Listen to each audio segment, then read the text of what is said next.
and I forgot to hit record on the chat. So we're getting it recorded right now. That's okay. Um, so like we said, there's no one right way to gamify. You can always start small, and you can always change it as it goes, and add elements to it. Those are big steps. So let's talk theme. Theme is always kind of the bedrock of every game. It's got some background to it. So when you think about theme, I'll put this in the chat here to give you kind of something to think about as we go. But what are you passionate about? Passion is everything when it comes to theme. If you don't like it, kids won't like it. If you can't live and breathe it and make it part of your world, the kids will not buy into it. But the flip side is also true. If you live and breathe it, if you love it, they will love it. So my theme is Indiana Jones. Like I am a huge Indiana Jones nerd. I've got hat, satchel, jacket, the whole 9 yards. I dress as Indiana Jones in class sometimes. And if I can get 8th graders in 2020 excited about a movie from the 1980s, you know you can get them hooked on anything. So when we say, what are you passionate about? That's your personal passion, things you love doing. And if you can do that, that can be a theme. So I can give you guys a couple seconds here to think. And if Jordan, you want to add anything, feel free to do so. But take a few seconds here to kind of think about what you're passionate about. And if you want to type them in the chat, feel free. Ideas you come up with as themes. Okay. So for me, my theme that I picked for my game is a Marvel-based theme. So they are agents of S.H.I.E.L.D. and they have missions that they go on and things like that. So yes, I found I've been pretty passionate about, and the kids are really excited about it too. And that really kind of helps. So whenever I come in dressed as Dr. Strange, they know exactly who I am. They know what's going on. And it just adds that awesome level of engagement. So, but I will say, and that's kind of a cautionary tale, is that a lot of times when people start to gamify, they're like, oh, you're right, kids really love Marvel, so I'll do that. But remember, and this is kind of what Ryan said, if you don't love it, it's not going to translate as well to the kids. So if you are not a Marvel person, if you've never seen the Marvel movies, if you're not willing to kind of like watch through and do all that kind of stuff, you'll find that your game won't necessarily go as well. So definitely pick something that you're passionate about. And the really cool thing is, so like, for example, like I'm going through and doing the Marvel stuff and whatever, that's what's kind of on the TV and stuff. And now I can say, well, I know it just looks like I'm hanging out watching Endgame and whatever, but this is my professional development, and I'm trying to go through and build game elements to stuff that way. So. Yeah. Jordan's got just some amazing stuff when it comes to that. And I love that idea. So, we've got a few of them that were suggested here. Lauren mentioned Marvel. Jennifer mentioned video games. Sydney mentioned The Masked Singer. Yeah. I mean, if you love reality TV, that's great. I've seen games done centered around Amazing Race, or Survivor, or Chopped. Those are some great ones. Jennifer mentioned she likes the theme of kind of westward expansion. I think that's great. If you were like a reality TV person and you love The Amazing Race, I could see The Amazing Race through American literature would be a really cool lens to view it. But it could be anything. I mean, if you're somebody who's like all about, keeping up with the Kardashians, I think I would be amazed to see what that would look like as a gamified experience. But for the little kids, we think about things. Jordan and I have mentioned it before. I will admit, not having kids myself, I'm not up on all the ins and outs of it, but I could imagine Paw Patrol being a pretty impressive gamified universe for younger kids. I'll say maybe think about like Mickey's Clubhouse. Yes. How cool would that be? And his stuff is all gamified. And I'm sorry, my daughter is downstairs watching that right now. So, and we talk about callbacks and whatever, and like you'd be amazed when you start watching some of the shows how much of that is built in, where they're like, oh, toodles, and then the kids, and then it's cool because the kids already know that stuff. And so then, and this is kind of that undercurrent of like, you have some people that in the gamified world that are really successful, and maybe necessarily that doesn't translate to school. But now all of a sudden, if they're a Marvel fan, if they love Mickey's Clubhouse and whatever, you've now layered your content with something that they're comfortable with and they feel successful. So like, I teach social studies, and maybe, manifest destiny is hard for some people to figure out and whatever, but I know I know who Thor is. I know who Captain America is. And like, all of a sudden it's created this like undercurrent of comfort for some people. And you'll be surprised at how they'll do on assignments, even just by saying Captain America told me to do this. Yeah, absolutely. I mean, that's the whole element of it. That's that theme. But the thing about theme is this: if all you do, and I mentioned this yesterday during the session, if all you do is just create a theme, you may create a wonderfully Pinteresty designed classroom and it looks beautiful and it's decorated. But if that's all it is, if all it is a theme, it's not gamification, and more to the point, you've not really done much for them. So the next element we need to think about with it is what we call setting. Setting is where you take theme and you're going to change the terminology of your class, whatever that is. So for example, in my class, because it's Indiana Jones, we have a pod area that's right outside my classroom that's a kind of a collaborative and open workspace. So we call that the dig site. And I will admit, this is probably one of the biggest weaknesses of my game, is keeping that vocabulary forefront in their minds. But instead of their locker, it's their storage unit. If they need to, they need to go refill their canteen, if they need to go get a drink of water. Those kinds of things are all elements to it. So you think about terminology and creating that setting of your world. That makes a lot of difference to it, because it helps kids. Now, part of that is you got to really commit to it yourself. So that means you've got to use that vocabulary on a constant basis. So if a kid says, hey, can I go use the pod? And say, what do you mean by pod? I don't know what you're talking about. And they say, oh, and they'll kind of, at first they'll be like, the dig site. Oh, okay. Yes. That kind of thing. And so keeping them using the vocabulary is a big key part of it. Best news for you out of all of this is if you're like, okay, I love this, but I probably don't have all of the little details there. There's things I missed in some of this series or things like that I came back through. You can go back and rewatch it. So like me sitting down on a weekend and binge watching all 4 of the Indiana Jones films, if my wife comes down and says, you're just being lazy, I'm like, no, I'm researching for my class. Yeah. And kind of having that mentality about it. And I know it's kind of a tongue-in-cheek little joke, but at the same time, it helps you to kind of see that, oh, I could use this particular storyline. And the kids, if they are familiar with it a little bit, they'll start to kind of help you too, using those kinds of elements with it. So that's absolutely a thing to think about when you think about your setting as you go. Yeah, I might even kind of throw in on that. So again, the whole Marvel theme, for those of us that are familiar, I mean, even just the Marvel Cinematic Universe is 20 movies. It's got tons of people and items and all sorts of stuff. And since my class kind of focuses on Agents of S.H.I.E.L.D., it has like 6 seasons of stuff.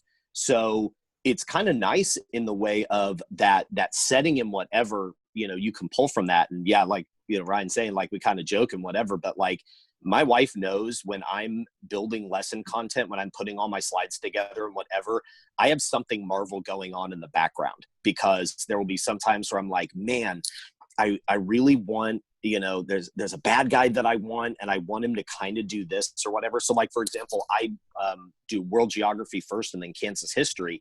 And I've been kind of working through, and I wanted them to go to every continent, and I wanted them to battle a Marvel villain that was actually from that area.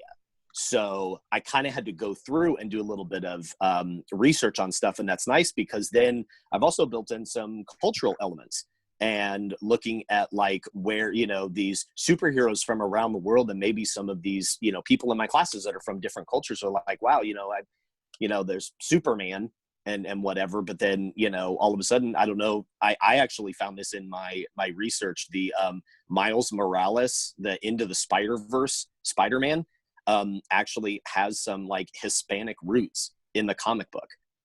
And I was like, wow, That's super huge. And so I've decided to include that in my game element. But as we're kind of saying, if you don't like the theme, you won't dig deep to find those really cool things that you can add. Absolutely. Yeah. That's the hardest thing about it, is that you've got to have that passion as you go. So, I love this. Jennifer shared in the chat here, by creating a narrative for your game, the student becomes the character or a hero on the journey. There's the motivation. Yeah. Jordan and I, we borrowed this from Michael Matera in his book, which is absolutely awesome. In the gamification resources in the grid doc, you'll see a kind of a list of just tons of resources that we've kind of curated there as Jordan's sharing the book for you.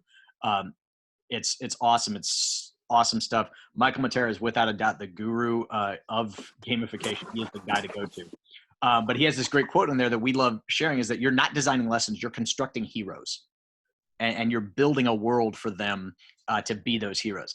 And to that end, it can't be a ghost town. So not only do your students need to be players in it, you're going to have some other characters. They're going to have to be able to do something and interact. Now, that could be the most basic form, is create some villains, create somebody to battle. So instead of, oh, hey, we're going to take a test on this content. Oh, no, you're going to battle this boss. And this boss has this hidden power. And you've got to score a certain level or a certain amount in order to defeat the boss. Well, the thing about it is by doing that, the kids will be like, oh man, I got to beat the boss because there's a bonus here. There's an item I want, or there's an XP I want with it. But also, it's just that sense of, hey, we're going to work together to beat this boss and defeat them. And then if you don't do it, you'll be amazed at how many times the kids will say, can I do that again? Because I want to get a better score.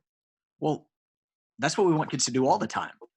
I mean, that's the beauty part of games. Kids, I mean, if you have kids of your own, or you've watched students, they will sit there and they will play a game over and over and over again to do it perfect. I have to get those 5 stars. I Yeah. have to get those 5 stars. I'm going to play this level over and over. Yeah. Well, if instead of a level, what if it was your content? What if, hey, I want to redo that assignment because I want to do it better. Well, that's what we want. We want the kids to see, oh, I could make that better. That's the part of gamification. So when you create characters, villains is probably the best way to start out, because it's easy to kind of pit the kids against this kind of unseen force, or this unseen character, or non-playing character, if you will. But as you go on, and as you build an interactive and immersive world, you can insert characters that are allies for them. That ally might be somebody that allows them access to some secret information, or maybe that ally reveals a special little side quest that they can do. So having those characters and having them interact is a key part of it. And that's all part of building your world. And that's kind of where all that theme and setting comes together as you go. And if you start kind of generic and general, just like an adventure theme, or the Wild West or Western expansion, you can create the characters yourself. I will tell you, Pixabay is a great place to go to find just generic stock images of people and create villains or characters out of that. And you insert them into Google Slides. And even though it's not like direct, they don't animate or move like that, the kids still see it as a character. They're used to enough storylines that they can figure that out and see where that goes. So we'll finish off kind of the nuts and bolts of this with some action. Action is what the characters are doing. What are your players trying to do? What is the ultimate goal out of all of this? So in my case, the theme behind this is Indiana Jones. And the whole premise is they have the main villain has traveled into the past and has recruited this group of henchmen to help them steal rare antiquities from the past in order to alter the history of the United States. And they've got to go back in time and find those antiquities and make certain history happens the way it's supposed to have played out. So for example, our first unit we look at is the US Constitution. And the thing that's been stolen is Madison's notes on the Constitutional Convention. And we tell them from the beginning, like, guys, understand, if without Madison's notes, we don't know what actually goes into the Constitution. You've got to find him. And in order to find him, they've got to do all this research and they've got to create this project or complete these tasks and these missions. Well, they're learning about the Constitution on this quest. And then at the end, I created just it's literally just a cardstock card about this big of an item. And it's James Madison's notes. And it has a special ability. And so if you did awesome work on it and you demonstrated your knowledge and your mastery, boom, Here's this item. This lets you do this. And that's it. That's the exchange. But it's amazing when you share that out and say, you did so awesome. I'm going to give you this special ability that other players don't have. Kids love that. They love that sense of access and status, that they get something hidden that others don't have. Yeah, so Jennifer shared out here, like high school students loathe group projects because one person does all the work, but with gamification, they can build teamwork and collaboration in a low risk way. Absolutely, I would agree with that. I will shout out also at noon, Julie Fishburne's leading a session on project-based learning in the secondary setting. She's a great resource for this. If you're somebody who's like, oh, I'm worried about group projects, she would be a great one to go to and go to that session as well, because I think there's a lot of expertise with that. So we've talked a lot about mechanics and kind of those things in the kind of the quick flip grid. I kind of ran through a little bit of it to kind of maximize our time, but we talked about, experience points, items, badges, etc. If you've got questions, like I said, just feel free to kind of throw them out there in the chat and we'll absolutely respond to them. I'm going to share a couple of things with you that I do that may help kind of you see some of these things here. So I'm going to share kind of where I'm at here. All right. So as we go through this, I'm going to move some things here. All right, there we go. So I build a world like this. So I built a Google Sites that has all of my information on here. And this is where I house resources. I call this kind of a hyperdoc on steroids, if you will. And it's kind of the easiest way for me to kind of go about this. So, I have the link in the gamification resources as well on the grid docs. You can go to it. But when you open up Press Start, it comes into this main reading room of the Library of Congress, is where the image comes from. But these are all of the units that we have throughout the year. But also we have the things we do at the beginning of the year. There's also a space for parents here. That's what the visitor center is as we go. But as kids explore this, they get immersed into this world. And every unit has what's called an adventure path and a standard path. And I can talk about adventure paths if you have questions about those in a second. But if you go here, they jump in, boom, they have an assignment on the Treaty of Greenville. They have some census data they have to look at, some legislation, the Treaty of Greenville and the Northwest Ordinance. They have a task to complete as they go. They complete this task, and then it's okay, your next destination.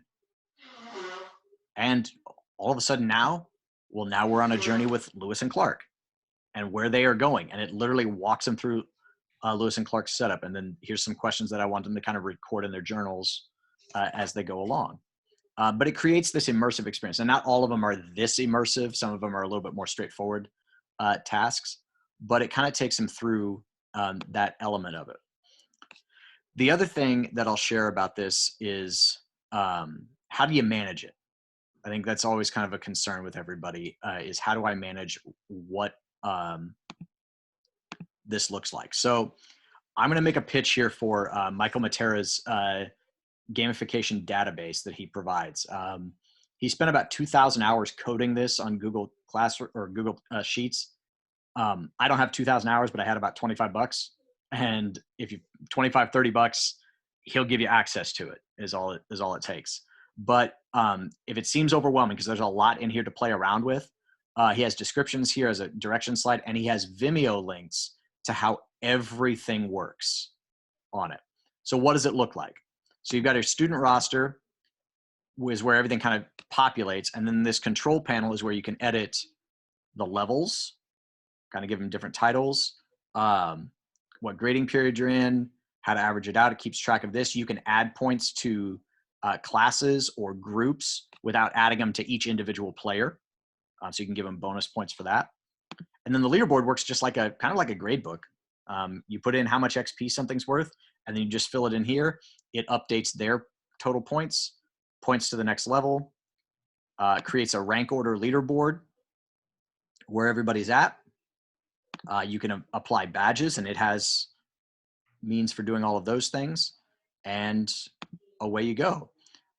The nice thing about it is because I don't have my grades are not directly tied to the XP. They are informed by them to a degree, but it's not absolute. I can make this public. So this is the public leaderboard that the kids can see. Obviously, I would have their last name on there, but for them to see. But it tells them this is how much XP you have, but you could not tell from XP who has what grade in class. There's no way to tell. And if you make your XP directly tied to your grade, you can't make that public. That's becomes a grade issue and a privacy concern. So while it is informed by it, it's not a direct reflection of it. I had plenty of students who were kind of B students who were near the top of the leaderboard because they were incredibly creative with the way they did things. Their points to the next rank, which is over here, what level they're at in the game, and their points to the next level as they go. And it kind of gives you an idea of how that all lays out.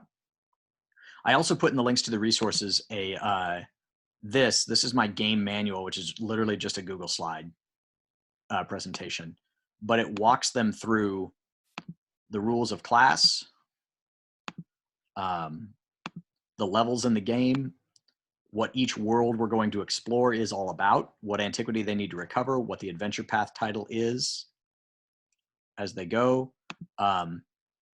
what the kind of items do, kind of gives them a layout here. So this is one of the items, the fedora. It allows you to return to, this is an old version of it, but allows you to return to your locker or your storage unit to go get something you forgot. But it's got a limited use. You can only do it 3 times. So it forced them to kind of remember that as we go. And then how they store it is it's just this trading card sleeve. We cut it down to a 2x2. They put their level card here. And then they can stack items behind each other. So they can have up to 6 items in this. But then I have another item that gives them another 1x3 section of a trading card sleeve so they can gain 6 more items to carry with them. And that's kind of how the item system works in class. Badges, pretty simple. They have XP now and they have hidden XP at the end of the game. There's a collectability sense to the sets that earning all of a set gets you another really special badge. Earning 4 of one type and 1 of each of the others earns you a special type of badge as we go. And then there's badges for completing adventure paths all the way through. The allies that are in there, the various bosses are in it. And then eventually, how do you win the game? And I kind of set up 4 victory conditions to the game, and then XP just becomes a tiebreaker off of that. So that was a lot. I know. Yes. So Ryan, I'll ask because I'm feeling like this is going to be a question for a lot of folks, which is, how long did something like that take for you to flush out? So the website was something I built last year, and that took me throughout the year. I basically built it unit by unit throughout the year. And then the game manual was something I did over the summer. Just was typing through it. Once I had the basics of the game laid out, I could easily type up all the rules and how things operated with it. But then the website constantly gets changed. I mean, there's always a tweak. There's always something kids come across and like, oh, wow, I did mess that up. Or no, that's really cool. I should have included that. A great example of this is currency. I don't have a currency in my game. They can't buy things. But what they discovered is that each of the level or each of the item cards have this little level indicator. They have this number that tells them what level they have to be at to use it. So the kids created the currency. And so they asked me, well, can we trade items? I'm like, not in my class, but I can't stop you outside of class. And they created the currency. So they decided that, well, a level 5 item is worth 5 level 1 items. And it was that simple. And they started trading with each other. And then they came up to me and said, can I trade with you? And I thought, well, I didn't say you couldn't. So, okay, but we're going to make a rule that you can't do it in the middle of class. It's got to be a before class or after class kind of situation. That just saves me the headache of it. But that's the kind of thing that you do. But you do it as time goes on and throughout the entire game. It changes. It adapts. And don't be afraid to do that. You're the game designer. Change the rules a little bit. If you realize, okay, I can't let you do that. That would just be way too much. And I'm going to share kind of like what had happened to me last year after like some of our conversations and things like that. So I didn't always have a Marvel based theme. I used to have a medieval theme, and I did it based on the classcraft management system. And I will say that they've done really well, because one of the things that that program kind of had a drawback with was that some of the theme wasn't as flushed out. Like they'd created these characters and whatever, and like this year they've done a lot to try to like build in kind of like a stock theme. Well, I'd kind of used it, and I was kind of getting, again, like what Ryan was saying, you know, the first couple times and whatever, it was kind of going flat. Kids didn't really like it. And I was trying to build my own world from scratch. Now, there are a number of people that, you know, maybe if you're more of like a language arts person or whatever, maybe you're like, oh, I can totally do that. And there are a bunch of gamified people around that build their theme from scratch. I tried it, and I found that it was a lot of work for not as much benefit. So it was starting to get around this time that fourth quarter was kind of getting ready to get started, stuff like that.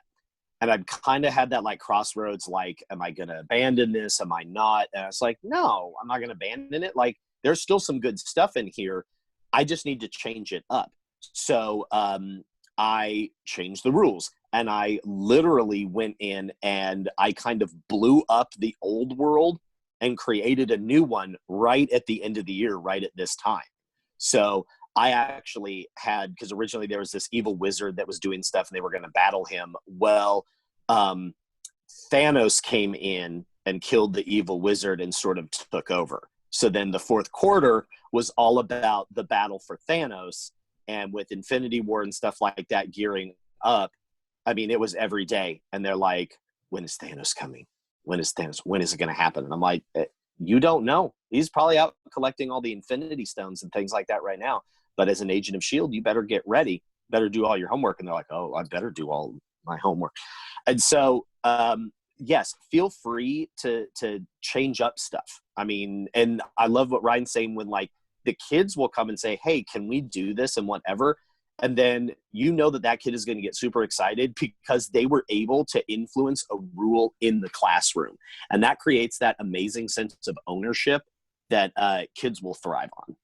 Yeah, I would agree. And those, oftentimes the kids who will do that for you are the kids who initially you thought had no interest in the game, but they're the kind of kids who like to find the back doors and like to mess up games.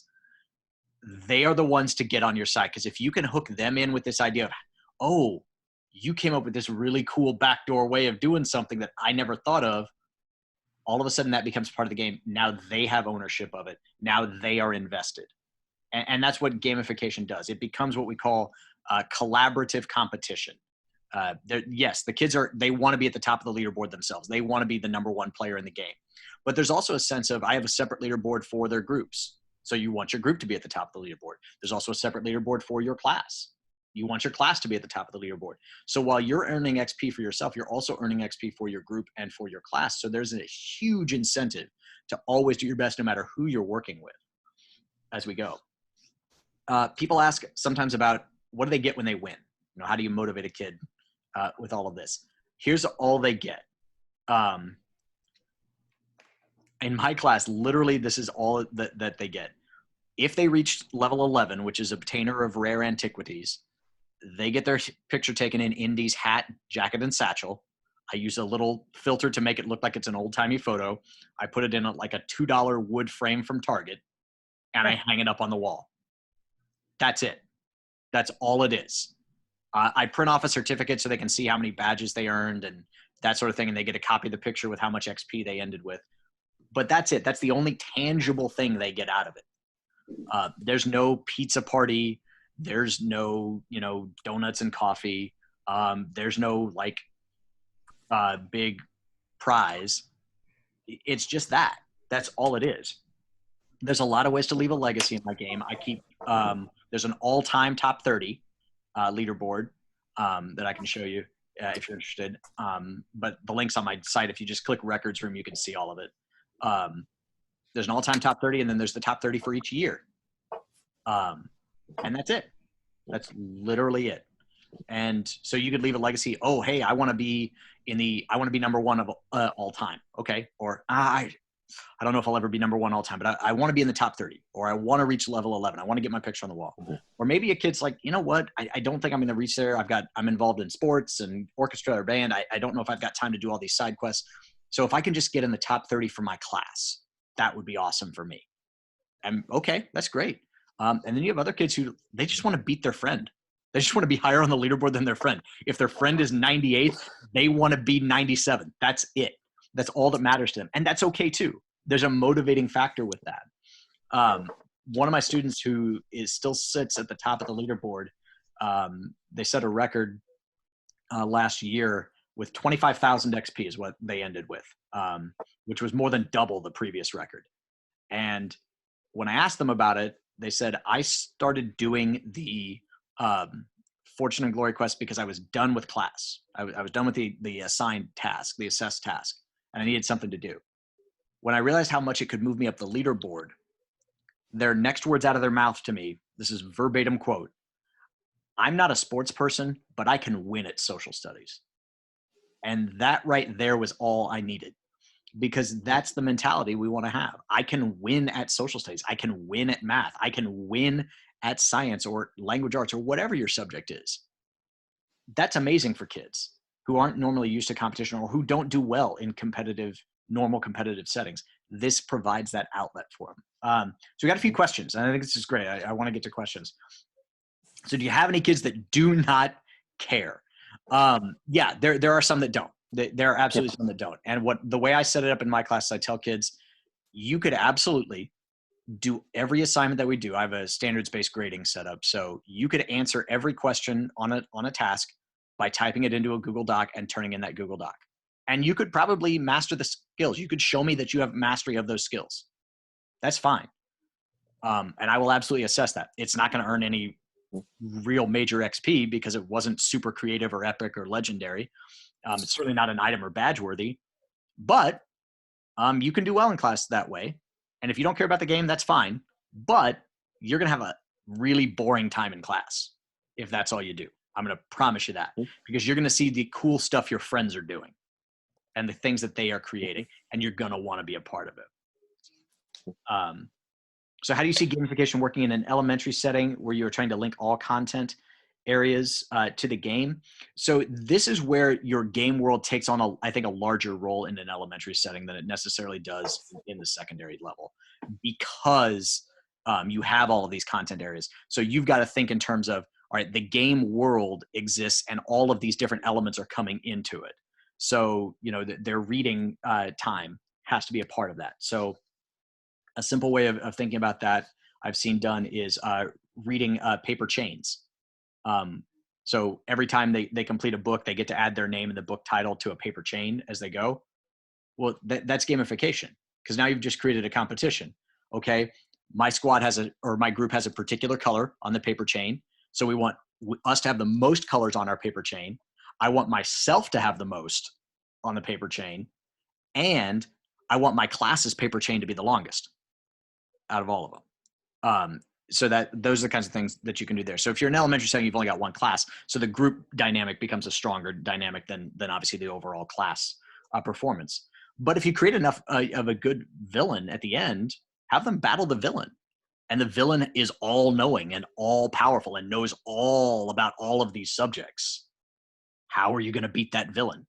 Because maybe, oh yeah, I did awesome in my reading here. Yeah, but that villain's really strong in math too. You're going to have to show those math skills. And so you've got to kind of bridge that there. So I think the game becomes a larger setting in an elementary world than it necessarily does in the secondary world, where content tends to rise a little bit more in that. But if you want a good resource to reach out to, there's two people I would point you to. They are also linked on the resources, but I'll put their Twitter handles here. Miss Mac 100 is Carol McLaughlin. She kind of runs a whole school that's done a full school gamification. And then Jordan, I think it's at Jamie Halsey. Is that right? Yes. Yeah, and she is a fourth grade teacher, and her game theme is Star Wars.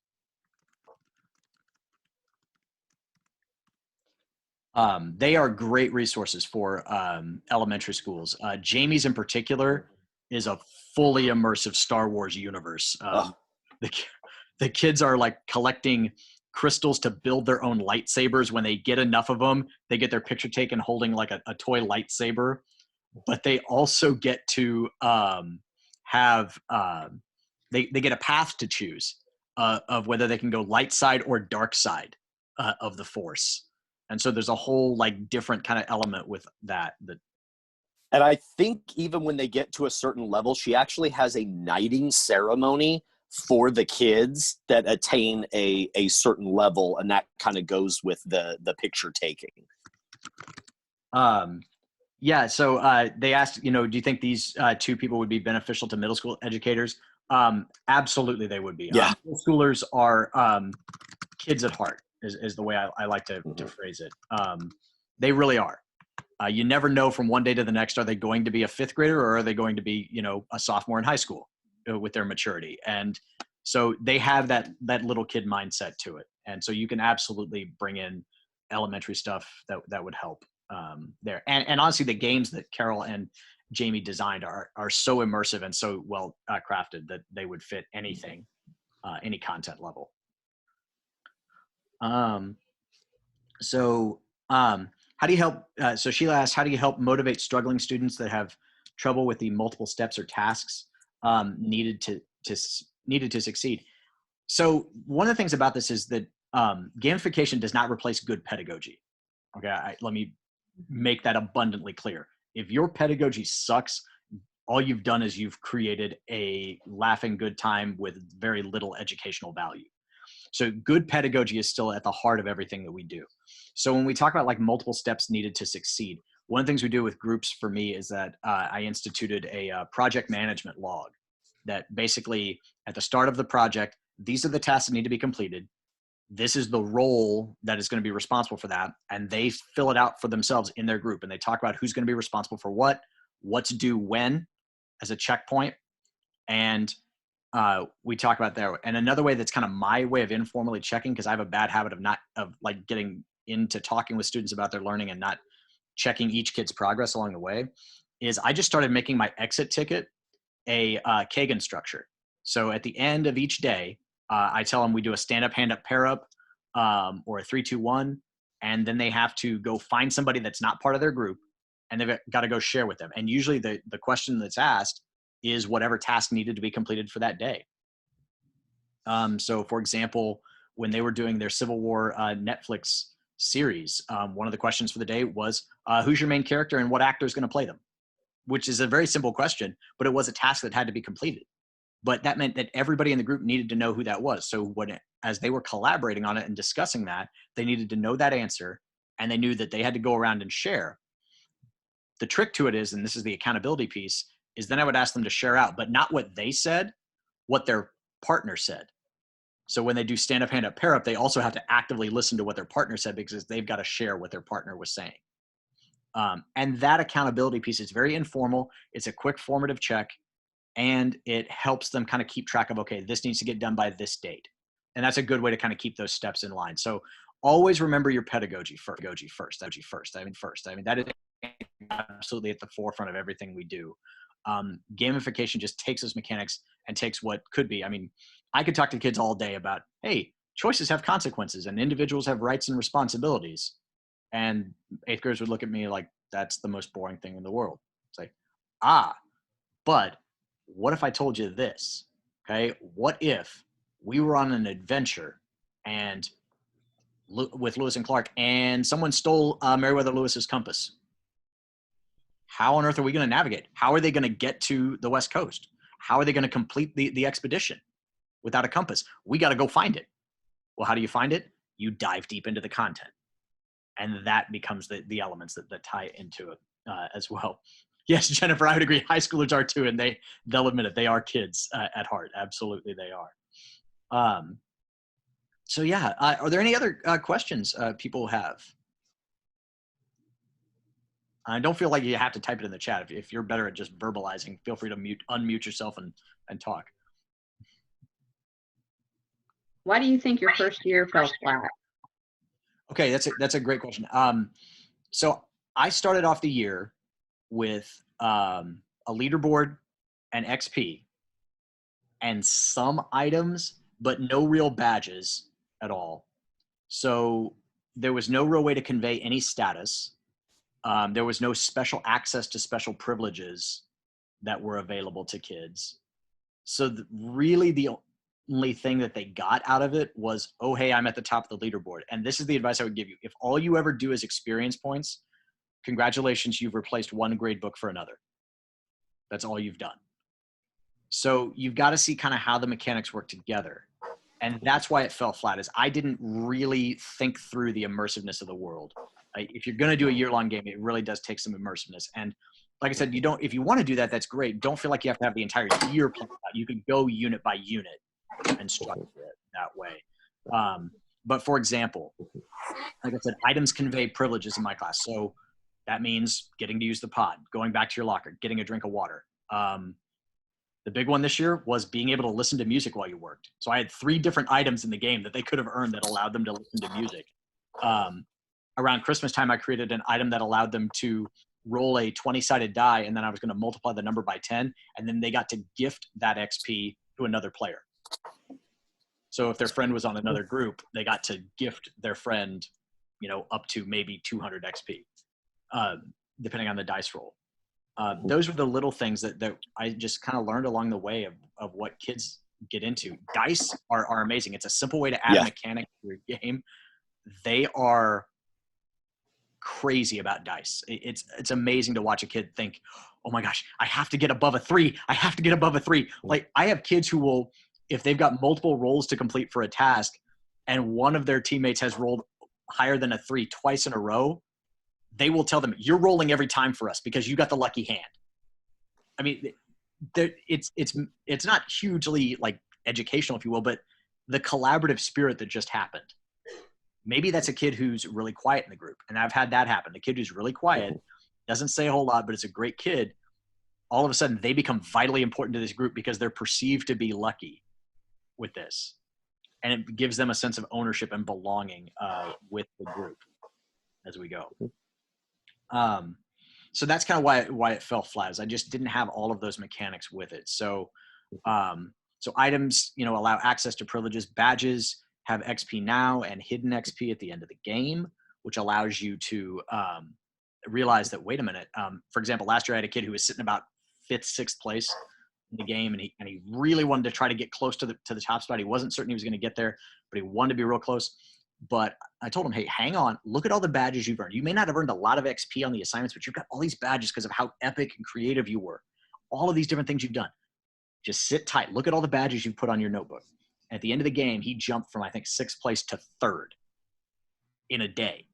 And the kids who were in 4th and 5th were like, that is not fair. I'm like, I'm sorry. He did epic work throughout the year. You may have, hit the target more in terms of content and understanding our content than he did. But make no mistake about it, his creativity has value. And that's the other thing I try and tell kids, is that I can't reward your creativity in the grade book. Okay, there's no standard in social studies for be creative. There isn't one. But I will also tell them that the jobs that are going to exist in the future, the only job market that experienced growth in the United States, real true growth in the United States, is in the creative skills. And you're going to have to be creative problem solvers. So the more epic and legendary you can be with what you do, the better things will be. So oftentimes my phrase to kids is like, I dare you. I triple dog dare you to be epic and legendary. And I put it out there to them. I have a wall of fame of kids who've done that. They get their picture taken. We put it up on the wall of fame. I keep a museum, if you will, of all the artifacts that they've created that have gone on the wall of fame. I have composition notebooks where I put the picture that went up on the wall of fame, along with a short little description of what the assignment was. I mean, all of these are different elements that go into it. And that value pushes kids. And it's that motivating factor that I've found really helps them out here. Julie, you are absolutely welcome to come by any time. Absolutely. I don't know what it looks like right now, obviously, with everything moved around, but I absolutely, I love people to come in and kind of see the way we do things in class. Other questions, like I said, feel free to shout them out, and don't necessarily have to chat if you don't want to put it in the chat. But yeah, Dina? I got to jump out because I got to facilitate the next meeting, but thank you so much. Absolutely. So the person who is owner, I don't know if I have your name. If you want to kind of let us know who you are, that would help me out a little bit. Oh, okay. No worries. All right. So Jessica, so yeah, I am at Summit Trail Middle School in Olathe. I teach 8th graders. And yeah, I do have a Twitter handle. I'll put that here in the chat for you. At Coach_Stephans. That's my Twitter handle. You know, I try to tweet out things that we do on a regular basis in class. If you go back through the tweets, you'll see it's just full of like lots of ed stuff of different things we've done, videos of different break-ins we've done, and all of that. So that's kind of gamification in a nutshell. I know there's a lot to it that can be done, and it can be overwhelming. It really can. The gamification resources are a great place to go. I would tell you right now, 2 books to pick up are Explore Like a Pirate and Adrenaline Rush, that Jordan is doing a great job modeling for us there. Well done. Those are excellent resources. Explore Like a Pirate will take you through the larger scale gamification concept, as well as some neat like review games you can just throw in immediately. He's really good about that. And then John Meehan has some good stuff on smaller scale gamification, but really immersive learning as well in those elements. I'll let Jordan kind of share here. Yeah, and so when you take a look at these 2 books, when you look at like Matera's work, he really kind of like, when he was talking about how he was designing it, it was very like an encyclopedia. And he's kind of like, you can read it cover to cover, and that's awesome because it gives you a feel of things. But like, so again, if you're thinking about like Ryan's game manual and you're like, okay, I've got to, look at creating my game manual. And he was saying a lot about badges. And I have no idea what that was all about and whatever. You flip to his Matera's work and you go to badges, and he has a lot that you can do with it and whatever. So I've found that like when I look at the kind of gamifying stuff, I love to tackle the little pieces of things. So like, today I'm going to look at like the badges and how I want to do stuff in class. This day I want to look at like bosses. This next day I want to look at those items and whatever. I find that kind of tackling a subject piece by piece, and you'll start to see that it will really build up, and you'll get that stuff done. So, and then the Adrenaline Rush book, I have kind of like a, little bit of, what is this called? There's an actual term for this, and I cannot remember, like, I cannot remember, but I've kind of like dog-eared or like dog tagged some like specific activities to do in class. I think it is, yeah, very, very annotated. So like doing stuff with Legos, the no red light rubric, history hashtags, a lot of these things, and they're all in here. And so this is really good for those immersive activity stuff. Doing things like QR break-ins. And I'll tell you that if you, I know that we've got him in there, but John Meehan is a great one to follow on Twitter because he gives out a ton of stuff, and he is all about giving people free templates and access to different stuff. And I know that I've had a lot of the QR break-ins and whatever that I've worked on, and it's so like all of these things, like they're good manuals for as you're working on stuff. But yeah, I would recommend, pick those things piece by piece. Like today's going to be badge day. I'm not going to, today's going to be mechanics day. Just tackle a task every now and then, and you'll start to see stuff really come together. Absolutely agree. And I know we've only got about 3 minutes here. So there's one more thing I want to share with you real quick, and it's what I call adventure paths. One of the things I love doing with students is challenging them. And I tell kids, hey, Every unit's going to have an adventure path, but the catch to the adventure path is it's not a choice board. I always try to make that distinction. It's not a choice board. It is adventure because here's the catch. You have to leap without looking. I don't tell them what's on the adventure path until after they have already signed up. And once you commit, you are committed. There is no turning back. Those are your tasks for this unit. So I'll kind of share with you how I do that by just kind of sharing my screen real quick. So it's just a Google form, a simple little sign up. I give them the access code to it. I always make the access code freely available. They sign in with their name and which class they're in, so I know kind of where they belong. And then, move this over here. I'm gonna have to move this screen here a little bit. Yeah. So then at the end, all I do is at the end, they see this link and then they click on this link and boom, they'll see this slide. Everything in here is hyperlinked to sources and the tasks. It tells them which ones are assessed. It tells them which ones are what are called side quests or fortune and glory quests in my game. These are optional, no requirements that you do them, but they can move you up the leaderboard really quick, and they have really special items and badges that can only be earned that way as you go. So one of them might be to get to eat food in class, if you will. And so they click on them, and then everything that's in there is just simply, if it's a fortune and glory quest, this is what it would look like. Research the Pacific Fur Company expedition to establish a fur trading post at Fort Astoria on the Pacific coast and create a map. That's it. That's the only instructions. You got to do the research. You got to figure out what you're going to make the map out of. How are you going to be epic and legendary as you approach it? And that's all it is. One of my favorites to talk about is the whale ship Essex. We're in Kansas. We don't talk about whaling in U.S. history at all. Because the kids, we're landlocked. We don't get to talk about whaling, but it was vital to the U.S. history. So to U.S. history and its industry. So I thought, I don't get to talk about it, but we're going to make it a fortune and glory quest. So the whale ship Essex, if you've read In the Heart of the Sea, and if you haven't, and you're a history nerd, pick up In the Heart of the Sea, read it. It's a quick read. It's amazing. It's amazingly detailed. That quest was create a map of the whole journey of the Essex from Nantucket to their whole return back. And the kids do some research and they discover, wait, the ship got sunk by a whale and they had to get into whaleboats and they had to resort to cannibalism to survive. Yeah, they get so excited about it. But then if they do an epic job, the item they earn allows them to eat food in class, but it gives a description of it about the first mate, Owen Chase. And they're like, wait a minute. This is because after he died, they found out he had been hoarding food in his attic because he was so traumatized by the experience of having to resort to cannibalism. And it's amazing. The kids just connected content to this tiny little cardstock card, but they connected the two.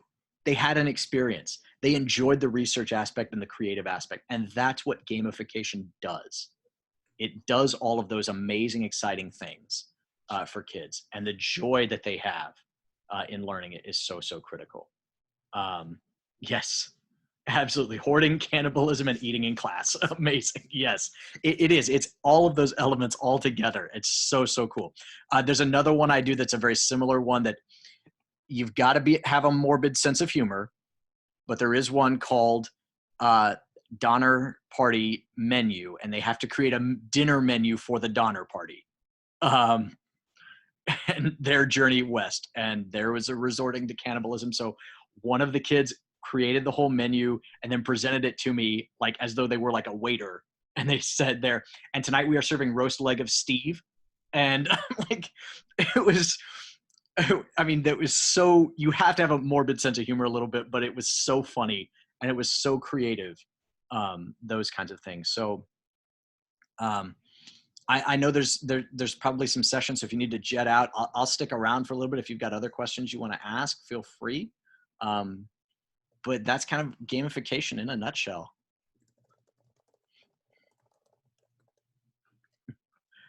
Bye, everybody. Yeah, absolutely. Feel free to reach out, follow me on Twitter, etc. That's great.